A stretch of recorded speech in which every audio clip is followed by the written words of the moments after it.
நாடாளுமன்ற தேர்தலில் போட்டியிடுவீங்களா இல்ல பிரச்சாரம் மட்டும் மேற்கொள்வீங்களா? பாஜக முன்னோடிகள் என்ன சொல்றாங்களோ அதை செய்ய தயாரா இருக்கும். ஏற்கனவே சொல்லிட்டோம். அவங்க சில நிலைப்பாடுகள் வச்சிருக்காங்க, சில கருத்துக்கள் வச்சிருக்காங்க. அந்த கருத்துக்களை அவங்களே சொல்லுவாங்க. அவங்க சொன்ன பிறகு என்ன கட்டளை எடுக்கிறார்கள் அதை செயல்படுத்துவதற்கு எங்கள் மாநிலங்கள் இருக்காங்க.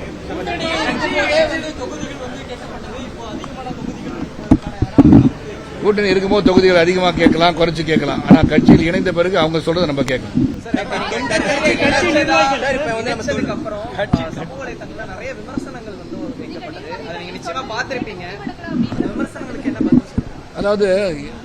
அதாவது ஒரு ஆக்கப்பூர்வமான அறிவுபூர்வமான விமர்சனம் தான் பதில் சொல்லிட்டு இருக்கலாம். அதாவது ஒரே ஒண்ணுதான், ஒரு பானை சோற்றிற்கு ஒரு சோறு பதம்ன்ற மாதிரி ஒரு கருத்து பதிவு பண்ணி வைரலா ஆக்கணும்னு ஆசையோட பண்ணிட்டு இருக்காங்க. அது என்னை பொறுத்தவரை யாரை பத்தியும் நான் தரக்குறைவாக பேசியதும் இல்லை, பேசுகின்ற ஒரு அரசியல்வாதியும் நான் அல்ல. அதாவது இரவு இவர் தூக்கம் வரலையா, எந்திரிச்சு மனைவி கிட்ட கருத்து கேட்டான்னு கேட்பாங்க. மனைவி கிட்ட கேட்க வேற யார்கிட்ட கேட்பாங்க? அதை யோசனை பண்ணி பாருங்க. இதெல்லாம் ஒரு கருத்தா? இதெல்லாம் அந்த கருத்துக்கெல்லாம் நான் செவி சாய்க்கும் என்ன வேணா நீங்க சொல்லிக்கலாம். ஏன்னா இன்னைக்கு மறைந்திருந்து தாக்குகின்ற பழக்கத்தை வைத்துக் கொண்டு நேரில் தாக்கி முயற்சி செய்தால் அது சிறப்பா இருக்கும். தொண்டர்கள் ஒரே ஒருத்தர் சொன்னாரு, மறுபடியும் திருப்பி அந்த வீடியோ பார்த்திருப்பீங்களா? தெரியாம சொல்லிட்டேன், நான் காலதாமதம் வந்ததுனால் ஏதோ பத்திரிகை இந்த மாதிரி நீட்டிட்டாங்க, நான் பதில் சொல்லிட்டு ஏதோ போயிட்டேன்னு சொன்னாரு. சில சமயம் சில தவறுகள் செய்வார்கள். அவருக்கு அறியாமல் செய்த தவறை உணர்ந்து அவரே மன்னிப்பு கேட்டார். அப்புறம் அது முக்கியமான செய்தி கிடையாதுங்க. என்னை பொறுத்தவரை நம்ம மூன்றாவது முறை பாரத பிரதமராக நாட்டின் வளர்ச்சிக்காக அந்த பயணத்தில் ஈடுபடுத்திக் கொண்டிருக்கோம். இதுக்கெல்லாம் பதில் சொல்ற தேவை எனக்கு கிடையாது, அவசியம் கிடையாது. நேரத்தை வீணடிக்க எனக்கு கிடையாது. தொண்டர்கள் சட்டமன்ற சமத்துவ மக்கள் கட்சியில ஒரு முக்கிய பதவி வச்சிருப்பாங்க, மாநில பொறுப்புகளோ இல்ல மாவட்ட அளவிலான பொறுப்புகளோ வச்சிருப்பாங்க.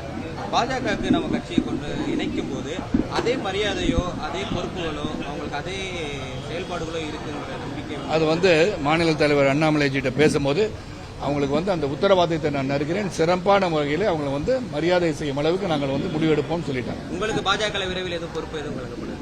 நான் பொறுப்புக்காக வரல, பொறுப்பா நடந்துக்காக வந்தேன்.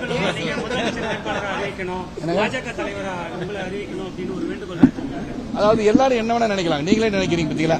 அதாவது நல்லா போயிட்டு இருக்கு, ஏன் நல்லா போயிட்டு இருக்கு, ஒரு சிண்டு முடிச்சு விடலாம் என்ற எண்ணத்தை நீங்க வளர்த்து பாக்குறீங்க. என்ன பொறுத்த வரைக்கும் ஐ டோன்ட் டைவியேட் ஃப்ரம் எனிதிங். இங்க டிவியேட்டும் பண்ணிக்க மாட்டேன். ஒரு உறுதியா ஒரு முடிவு எடுத்து பயணிப்பேன். அது திராவிட முன்னேற்ற கழகம் தெரிஞ்சிருக்கணும். எனக்கு ரொம்ப சந்தோஷம் என்னன்னா 37 ட்வீட் போட்டு கலைஞரின் இறப்புக்கு கூட அவ்வளவு ட்வீட் போடல, அவ்வளவு ட்வீட் சகோதரர் நிக்கிறா சிரிச்சுக்கிட்டு.